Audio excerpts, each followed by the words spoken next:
E chegamos agora ao momento mais importante. Neste culto online, lembrando que logo mais estaremos de volta, 18 horas, com o segundo culto online. O tema de hoje é calçados com a preparação do Evangelho da Paz. Abra sua Bíblia no livro de Efésios, capítulo 6, versículo de número 15. Diz assim a palavra do Senhor: calçai os pés com a preparação do Evangelho da Paz. O Evangelho da Paz nos prepara. Vamos ouvir o Espírito falar nesta Páscoa cristã, neste culto online. Oremos ao Senhor.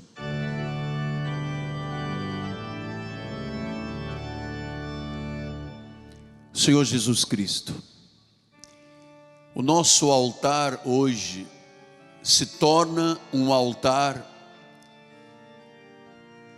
online. É incrível, Pai. Mas Tu permitiste que a igreja tivesse as suas mídias exatamente pensando nesta hora também, em que a forma presencial seria limitada e a forma interativa nos unisse a todos como um corpo, o corpo de Cristo. Então, Senhor, usa agora os meus lábios, as minhas cordas vocais, para pastorear, para cuidar, para ensinar, para admoestar com o que é útil e de bom proveito, que é a Tua palavra. Então, Senhor, fala-nos a todos, em nome de Jesus, e a igreja do Senhor diga amém, amém e amém. Muito obrigado, bispo. Meus amados irmãos, minha família, santos preciosos, meus irmãos que estão de forma interativa, online, no Rio de Janeiro, no Brasil, no mundo. Nós temos, graças a Deus, uma credibilidade de pessoas em 123 países que vêm beber da fonte deste apostolado. Meus filhinhos na fé, o período entre as duas vindas de Cristo, portanto, entre a primeira, que ocorreu há 2020 anos, e a segunda, que nós não temos a data, apenas sinais de quando poderá ser, quando o engano, o espírito da iniquidade estiver estabelecido definitivamente na terra. Diz que este período das duas vindas, a primeira, entre a primeira e a segunda vinda, está sendo caracterizado por grandes conflitos. Desde a primeira vinda, a segunda vinda de Jesus, se você observar a história do ser humano é uma história de muitos conflitos. E não são conflitos apenas de uma dor de cabeça ou de uma dor nevrálgica. É algo mais profundo. Não é um conflito por causa de uma enfermidade ou uma doença. É algo mais profundo. Paulo, no capítulo 6, versículo 12, falou de uma luta. Ele disse: a nossa luta significa que todos nós, como cristãos, estamos debaixo de uma luta. Ele disse: a nossa luta não é contra pessoas, não é contra sangue, não é contra carne. Então Paulo lembra que nós, como cristãos, estamos numa batalha, numa luta, e diz: não é com gente de carne e osso. Ele disse: é contra principados. Então a nossa luta tem um opositor, diz que é contra, e ele chama aqueles que estão do outro lado. Nós estamos na luz, o outro lado são as trevas. Ele chama de principados, de potestades, de dominadores deste mundo tenebroso, de forças espirituais do mal. E diz que estas forças estão agindo nas regiões celestes. Regiões celestes são as regiões ocupadas pela Igreja de Jesus. Então significa que a nossa luta não é contra seres humanos, atenção, mas é contra inteligências perversas, contra inimigos demoníacos, contra forças ocultistas que estão nas regiões celestes. Então, quem não tem conhecimento disto, e quem não é capacitado por Deus e revestido com uma armadura dele, não consegue prevalecer nesta luta. Só lembrando, quando eu anunciei algum tempo atrás, Atos 19, versículos 13 a 17, diz que alguns judeus exorcistas ambulantes tentaram invocar o nome do Senhor Jesus sobre possessos de espíritos malignos, dizendo: conjuro-os por Jesus e quem Paulo prega. E diz a palavra: os que faziam isto eram 7 filhos de um judeu chamado Seva, um sumo sacerdote. Mas o espírito maligno, veja, ali não estava uma pessoa que fazia um trabalho numa encruzilhada apenas. Ele estava um agente da perversidade, um agente demoníaco. E disse que esse espírito maligno, esse agente da perversidade, essa inteligência perversa, esse agente do inferno, disse o seguinte: eu conheço Jesus, eu sei quem é Paulo, mas vós quem sois? Então agora você vai ver o domínio e a capacidade que tem essas forças perante uma pessoa que não está revestida da armadura de Deus. Ele diz que o espírito maligno perguntou: quem sois vós? Versículo de número 16. O possesso de espírito saltou sobre eles. Veja como tem poder, subjugando a todos. Ou seja, eles estavam desarmados, não tinham a armadura de Deus. Nós temos mostrado aqui de forma visual o que é a armadura espiritual. E diz que ele subjugou a todos, prevaleceu, desnudou, feriu, e aquelas pessoas fugiram. Então, esta é a luta que as pessoas têm. Este é o tipo de luta que existe hoje. Então, veja, por que eles saíram desnudos e feridos e subjugados? Porque eles não estavam revestidos, nem podiam estar revestidos da armadura que Deus disse que nós temos o direito de usar nesta batalha. Então essas forças que têm ordem de batalha contra nós nas regiões celestes têm algumas características. Em primeiro lugar, elas são poderosas. A Bíblia chama de principados, potestades, forças dominadoras, forças espirituais do mal. Então Paulo identificou estas forças como categorias hierárquicas do inferno. Ele chamou dominadores deste mundo tenebroso. Isto existe. Quando você vê pessoas tomando atitudes drásticas na sua vida, quando você vê um filho matando um pai, quando você vê um esposo matando uma esposa, quando você vê as pessoas se entregando à perversidade da droga, da prostituição, dos caminhos escuros, a agressividade, a violência, a ira, você percebe, isso não pode ser uma atitude apenas humana.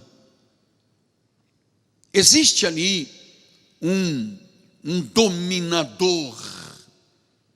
Esse dominador que desnudou, feriu aqueles filhos de Seva.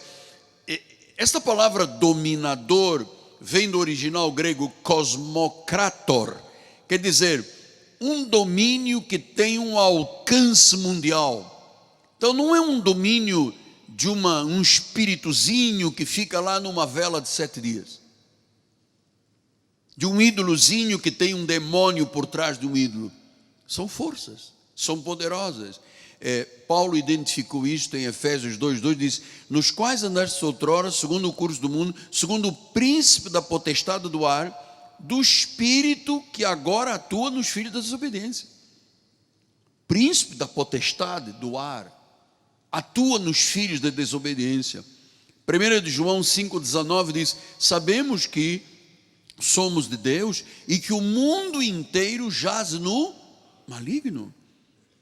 Mateus 4, 8 e 9, diz que quando o diabo tentou Jesus, diz que levou a um monte muito alto, mostrou-lhe os reinos do mundo e a glória deles, e disse: tudo isto te darei se prostrado me adorares. Quer dizer que são forças espirituais, cosmocrator.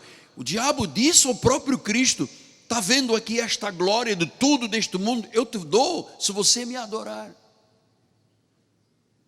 Então, a igreja de Jesus tem que estar atenta com essa questão. São forças poderosas. E elas são malignas. Porque a Bíblia diz: dominadores deste mundo tenebroso. Este mundo tenebroso tem dominadores. Eles odeiam a luz, eles amam as trevas, amam a falsidade, amam o pecado, são agentes secretos do mal, são trevas, não têm princípios morais, não têm códigos de honra, nem reconhecem a Convenção de Genebra.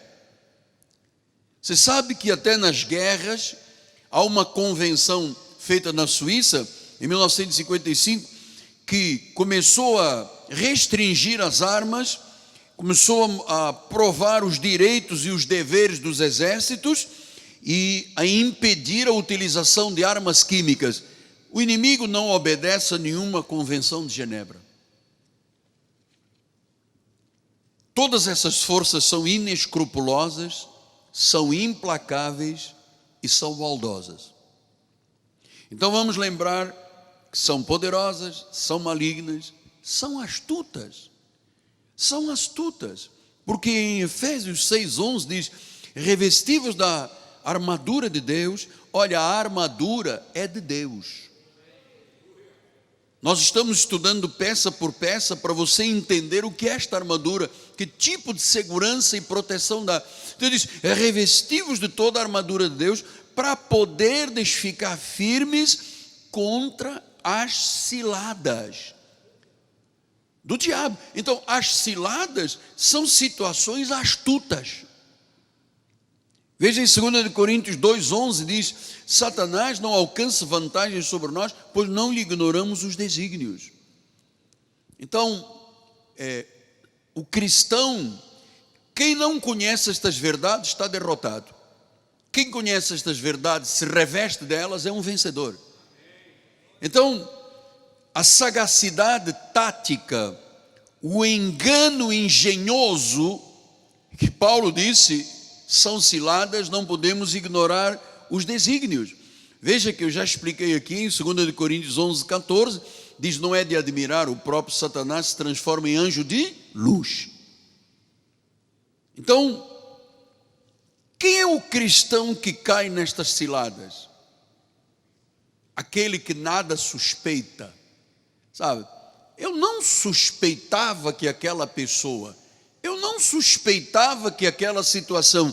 Então, você sabe, o inimigo é um lobo perigoso que se disfarça de quê? De ovelha. Por vezes ruge como um leão, mas frequentemente ele é sutil como uma serpente. Pastor, eu nunca imaginei. Eu não suspeitava. Veja a sutileza que o inimigo usa, que Pedro diz em 1 de Pedro 5:8, sede sóbrios, sede vigilantes. O diabo, vosso adversário, é um derredor como um leão que ruge, procurando alguém. E como é que ele devora? Quando essa pessoa não está revestida da armadura que Deus diz para você se revestir dela. Então, há uma perseguição aberta nas regiões celestes, há uma perseguição aberta ao povo de Deus, à igreja, há uma forma de tentar declarada para que as pessoas pequem, para que as pessoas desistam, para que as pessoas se rebelem. É uma sedução que o inimigo tem de levar as pessoas ao erro, com astúcias, com falsos mestres, com artimanhas. Olha o que diz Efésios 4,14. Não sejais mais como meninos agitados de um lado para o outro, levados ao redor por todo o vento de doutrina, pela artimanha de homens. Que homens são estes? São os agentes perversos do mal. E o que eles fazem? Com astúcia, você não suspeita nunca, com astúcia induzem ao erro. Pastor, e onde eu encontro estas pessoas que induzem ao erro? Infelizmente, em muitos lugares que se chamam de igreja. Infelizmente. Então, o inimigo tem uma dupla política infernal. Ele intimida, ele insinua. Ele é valentão, mas é trapaceiro. E as ciladas do diabo tomam muitas formas, mas a maior delas é quando ele consegue persuadir uma pessoa de que isto tudo não existe, de que o mal não existe, de que principados não existem, potestades não existem. Então, quando ele consegue induzir uma pessoa, persuadir, negando a existência dele, ele expõe esta pessoa às suas sutilezas. Porque o que o inimigo mais quer é ser esquecido para poder atacar. E nós estamos atentos já há algum tempo, ensinando estas verdades ao povo de Deus, amado. Porque os poderes das trevas são poderosos, são malignos, são astutos. E onde está o fracasso das pessoas de Deus? A derrota, quando eu tenho muita autoconfiança. Quando eu digo, eu não preciso da igreja, eu não preciso de ler a Bíblia, eu não preciso de orar. E eu abro aqui um parênteses, amado, para lhe dizer que nós não devemos de confiar na nossa carne. E devemos estar atentos com esta questão que eu tanto tenho ensinado na igreja, que é a vida de oração. Amado, você precisa de criar um hábito da oração. Um hábito é criado quando você repete pelo menos 40 dias uma situação. Então, 7 semanas, ou 6 semanas no mínimo, 6 semanas. E o hábito da oração, quando você ora um dia, 2 dias, 10 dias, 20, 30, 40 dias, você criou um hábito, você não consegue mais se livrar desse hábito, no que é bom ou no que é mal. Se a pessoa cria um hábito mal, eu vou fumar um cigarro, 2, 3, 40, criei um vício, um hábito. Depois, para me livrar disto, é uma situação muito difícil. Uso da droga, uso do álcool.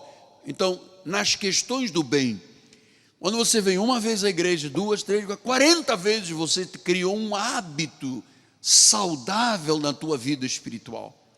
Quando você ora a Deus, não é orar hoje, depois amanhã não, depois no próximo domingo sim, depois não. É quando você sistematicamente, você vai desenvolvendo essa atitude, vai chegar uma hora que você criou um hábito, você não consegue mais deixar de o fazer. E eu queria lhe encorajar, amado, que você crie um hábito da vida de oração. E eu tenho ensinado que o melhor momento para a vida de oração é na calada da noite, é na madrugada. Eu tenho sido surpreendido por tantos irmãos que foram ouvindo Deus falar e criaram o hábito. Hoje nós temos gente que ora às 3 da manhã, às 4 da manhã, às 5 da manhã, às 6 da manhã. Por que nós estamos nesta antemanhã, antes de chegar o dia? Porque nós precisamos ter um tempo a sós com Deus. E se você não desperta mais cedo, você não vai conseguir ter uma vida de oração proveitosa. É preciso que você crie um hábito de oração. O segundo aspecto que eu tenho ensinado à igreja é que nós precisamos de criar o hábito da meditação na palavra. A palavra é a mesma coisa. Você, junto com a oração, você reserva um tempo para a leitura bíblica.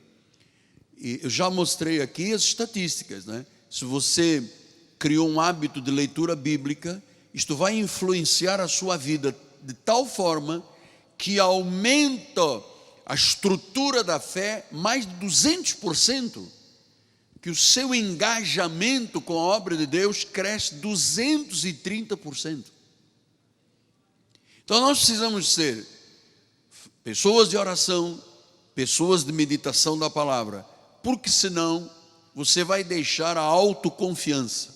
Pastor, eu não preciso de orar, eu não preciso de meditar na Bíblia, porque eu me garanto.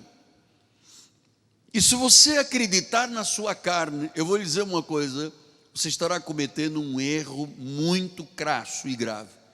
Paulo diz: nós não confiamos na carne. Então, só o poder de Deus, amado, pode nos defender e livrar dessas forças maldosas, astuciosas. Só Jesus é mais forte do que elas.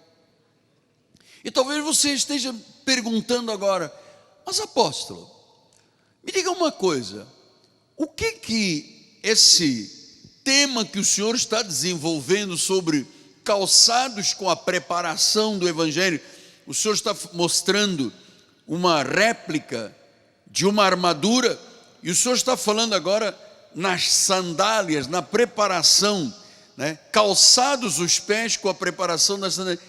Uma pergunta que eu queria fazer: o que isso tem a ver com a Páscoa? Hoje nós não estamos celebrando Páscoa cristã. Páscoa tem a ver com a palavra hebraica Pesha, né? Livramento. Quando o povo saiu lá do Egito e que Deus os livrou da escravidão, foi num dia de Pesha, no dia da Páscoa, no dia do livramento, né? O dia em que eles saíram da escravidão. Isto trazido para o cristianismo, o dia em que nós fomos libertados da escravidão, quando confessamos a Jesus como o Senhor, e o Cordeiro de Deus passou a morar em nós. Então o que tudo isso tem a ver com a Páscoa? Porque eu estou lhe falando de que o único poder que nos pode defender e nos pode revestir com esta capacidade de luta é o poder do Cristo ressuscitado. Porque foi o poder da ressurreição, o poder da ressurreição é que tirou Jesus dentre os mortos, é que entronizou o Senhor nas regiões celestes. E só este poder do Cristo ressuscitado tem a capacidade de derrotar e vencer toda a oposição e todo o mal. Creia nisto, por favor. Todos os poderes foram derrotados na cruz do Calvário. Todos os poderes estão debaixo dos nossos pés. Todos os poderes se dobram diante daquele que ressuscitou. Então você está vendo que esta armadura tem a ver sim com a Páscoa. Este calçai os pés com a preparação do Evangelho da Paz. Quem é que trouxe o Evangelho da Paz? Jesus. E qual Jesus? O ressuscitado. Então Efésios 6,10 ele diz: quanto ao mais, sede fortalecidos no Senhor, sede fortalecidos na força do seu poder, na força do seu poder. Então, fortalecido, força e poder, isto vem de três palavras: poder dunamis, força kratos, fortaleza ischus. Ele disse: você tem que estar fortalecido nesta força deste seu poder. E como é que eu me fortaleço? Vida de oração, vida de meditação na palavra, vida de engajamento com a igreja, vida da fé, quando você tem esses valores na sua vida, então você está fortalecido, você tem dunamis, você tem kratos, você tem ishus. Diz que ele fortalece, e diz o versículo de número 11, revestivos de toda a armadura de Deus. Você está fortalecido, você está revestido, agora com a armadura de Deus, para você poder ficar firme contra as ciladas. Então, se eu não entendo isso, amado, eu não tenho firmeza nenhuma. E é lamentável quando você ouve dizer: o irmão fulano de tal foi derrotado, o irmão fulano de tal abandonou, se desviou, cometeu esse delito. Então você começa a perceber que essa pessoa não entendia sobre esta batalha, não se revestia da armadura de Deus todos os dias, não tinha uma vida íntima com Deus, não vivia fortalecido no Senhor. E aprendemos todos que nós não podemos nos defender sozinhos, sem a força do Senhor e sem a armadura de Deus. Por isso, 2 Timóteo 2:1, ele diz: tu, pois, filho meu, fortifica-te na graça que está em Cristo Jesus. Fortifica-te. Quer dizer que quanto mais eu ouço a palavra, quanto mais eu medito, quanto mais eu estudo, eu me fortifico. Eu saio da fragilidade da carne para viver fortalecido por Deus. E é aqui que entra de forma maravilhosa a igreja de Jesus. Meus irmãos, a igreja de Jesus, quando vive estas verdades, ela se torna um lugar de ressocialização das vidas, um lugar de estabilidade emocional. Você sabe, você que já passou por isso, eu passei por isso. Quando chegamos à obra de Deus, eu cheguei à obra de Deus há mais de 45 anos, cheio de problemas na cabeça, cheio de grilos, cheio de dúvidas, cheio de ansiedade, cheio de medo, cheio de... Olha para mim que agora é mais importante. Cheio de tensões, cheio de preocupações.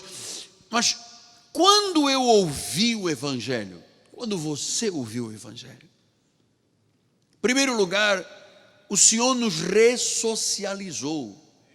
Eu me recordo de um irmão que um dia veio aqui no ofertório e me disse assim: apóstolo, quando eu cheguei à igreja eu era bicho do mato. Eu não sabia amar a minha esposa, eu não sabia cuidar dos meus filhos, eu não tinha controle sobre o meu dinheiro, não sabia me vestir, não sabia me portar em sociedade. E foi na igreja que eu deixei de ser bicho do mato para viver como uma ovelha de Jesus. Hoje o meu lar tem paz, hoje a minha família é feliz, hoje eu sei conviver nas relações interpessoais, porque a igreja tem este papel. Então a igreja ressocializa, a igreja estabiliza as pessoas. A igreja tem um papel muito grande nesta luta que hoje o nosso país passa, amado. Porque quando se fala em principados, potestades, nós estamos falando de pessoas que têm domínio político, econômico, social, e que são agentes perversos do diabo. Então, o exercício da fé, a presença da igreja nesta batalha contra principados e potestades é fundamental. Por isso, nós temos orado todos os dias pelo Brasil, amado.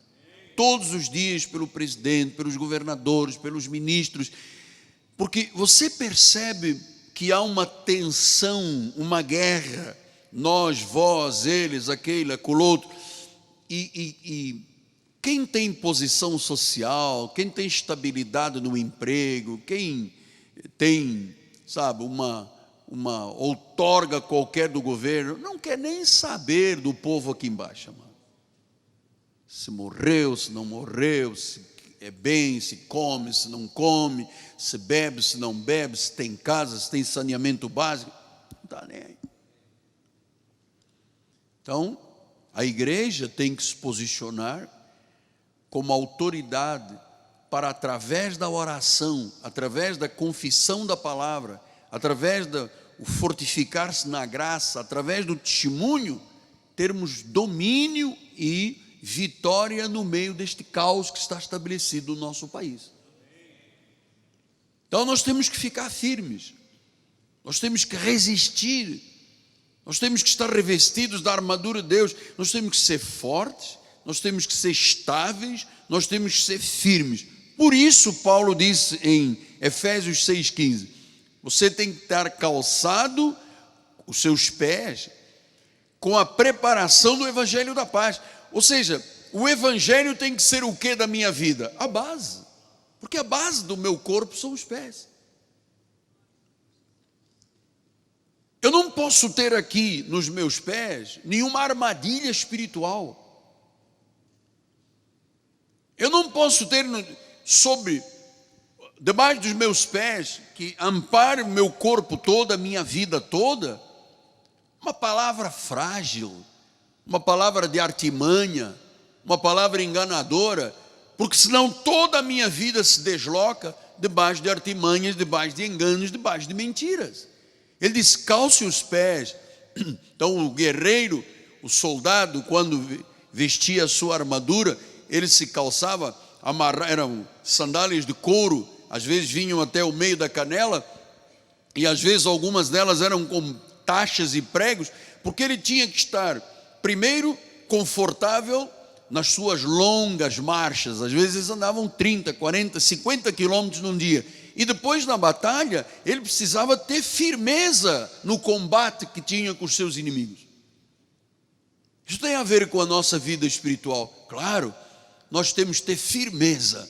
Ele disse, fortifica-te, calça os pés com a preparação do Evangelho da paz. Tem que ter firmeza, né? Porque estas sandálias, estes sapatos, este calçado, vem do original latino caliga, exatamente para que o soldado tivesse uma posição firme e uma boa mobilidade, ele pudesse deslocar firme. Então, o Evangelho da paz traz esta firmeza para a nossa vida. Paulo disse a preparação. Preparação vem do original grego etoimasia, quer dizer, esteja pronto, esteja preparado, esteja firme, não tenha dúvidas que se os seus pés estão sobre a rocha e sobre o Evangelho da graça de Deus, toda a tua vida será uma vida vitoriosa. Colossenses 4, 5 e 6 diz, portai-vos com sabedoria com os que são de fora, aproveitai as oportunidades, a vossa palavra seja agradável, seja temperada com sal, para você saber como deve responder a cada um. E como é que eu devo dar o meu testemunho? Como é que eu devo pregar? Como é que eu devo anunciar? Eu tenho que ser o quê? Preparado. Por isso que ele disse, calçai os pés com a preparação do Evangelho da paz. Então, nós não podemos ter dúvidas a respeito disto. Isaías, o profeta, em 52:7, ele diz, que formosos são sobre os montes os pés do que anuncia boas novas, boas notícias, aquele que faz ouvir os pés. Então, por isso é que é preparação, calçai os pés com a preparação do Evangelho da paz. Os teus pés que anunciam boas novas, que faz ouvir paz, que anuncia coisas boas, que faz ouvir a salvação, que diz a Sião, o teu Deus reina. Então veja como é importante nós estarmos bem calçados, bem alicerçados, firmes, prontos, preparados, com esta firmeza para anunciarmos boas novas, o Evangelho da graça de Deus. Então eu vou caminhar para os 3 últimos temas bíblicos, porque a nossa celebração da Páscoa, alguém me perguntou esta semana, mas Páscoa tem a ver com cristianismo, Páscoa não é uma coisa dos judeus. Os judeus celebram a Páscoa de outra forma, com o cordeiro, com os pães asmos, é outra celebração. A Páscoa tem a ver com a nossa vida, porque há uma Páscoa cristã, há uma libertação cristã para aquele que confessa Jesus como Senhor. Então, disse Paulo em Romanos 8:34, olha só: quem os condenará? É Cristo Jesus quem morreu antes, quem ressuscitou, o qual está à direita, em pleno poder e autoridade de Deus, e que intercede por nós. Então o nosso Deus não é um mito, nosso Deus não está morto, nosso Deus não é uma imagem, o nosso Deus ressuscitou. Diferente dos demais deuses, que estão todos no túmulo, o nosso ressuscitou. Depois disse em 1 Coríntios 15, 1-4, irmãos, venham lembrar-vos o evangelho que vos anunciei, o qual recebestes, no qual ainda perseverais. Por ele também sois salvos, se retiverdes a palavra, tal como vos lá preguei, a menos que tenhais crido em vão. Versículo 3, antes de tudo vos entreguei o que também recebi, que Cristo morreu pelos nossos pecados, segundo as Escrituras, e que foi sepultado, e ressuscitou ao terceiro dia. Portanto, esses passos que você acabou de ouvir, significam o que para nós? A Páscoa, a libertação. Éramos escravos do pecado, éramos submetidos ao príncipe das potestades do ar, mas Cristo em nós é a esperança da glória. Ele nos libertou, Ele nos ressuscitou com Ele. Diga glória a Deus. Eu termino com 1 Coríntios 5, 7 e 8. Lançai fora o velho fermento. Fermento da lei. Nós não temos que matar um cordeiro, assar, pegar os pães asmos, o cálice das ervas amargas. Não, ele diz, lança fora o fermento, lança fora a lei. Não viva segundo cerimônias, ritos, abluções, batismos, sacrifícios. Não, lança fora. Porque sejais uma nova massa. Diz, como sois de fato sem fermento. Diga, eu sou sem fermento. Pois também Cristo, nosso Cordeiro Pascal, foi imolado. Ele já foi imolado.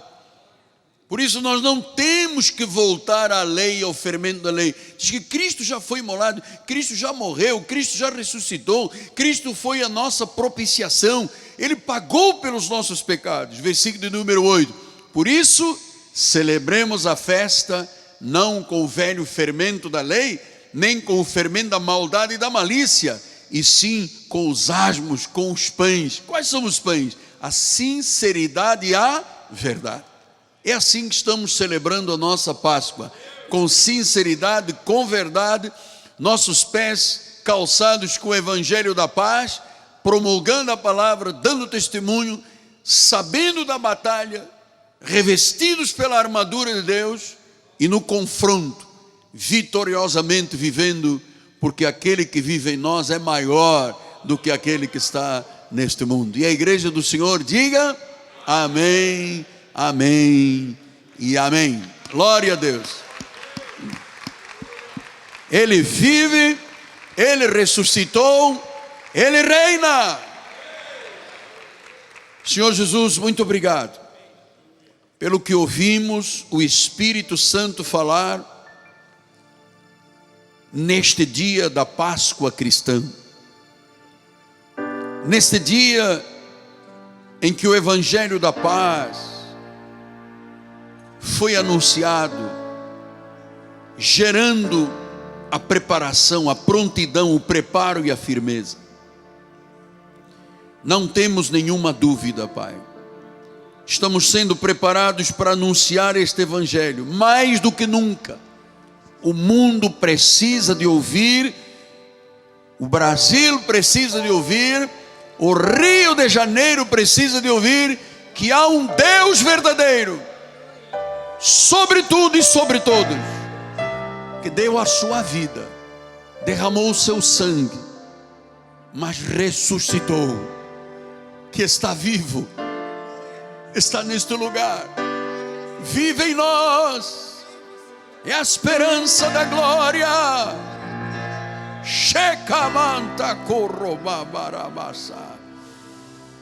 Mais uma vez, Senhor, clamamos ao Deus vivo pelo nosso país. Sara esta nação, Pai. Clamamos ao Deus vivo pelo povo de Deus deste país. Clamamos ao Deus vivo pelo povo da Cristo Vive no Rio de Janeiro, no Brasil e no mundo. Mostra a tua glória, Deus. Mostra a tua glória, Deus. Livrando, curando, libertando, transformando situações. Põe, Senhor, esse rio no ermo. Faz o caminho no deserto. Endireita os caminhos tortuosos, Deus. E dá-nos esta paz que excede todo o nosso entendimento, Pai. Em nome de Jesus. Em nome de Jesus. E aqueles que recebem, digam amém, amém e amém. Graças a Deus. Vamos dar mais um lindo aplauso. Quero agradecer, não sei quantos, mas milhares de pessoas que estão no nosso culto online.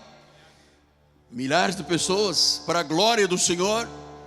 Certamente esta palavra não voltará vazia, e você estará firme neste combate vitorioso. Amém?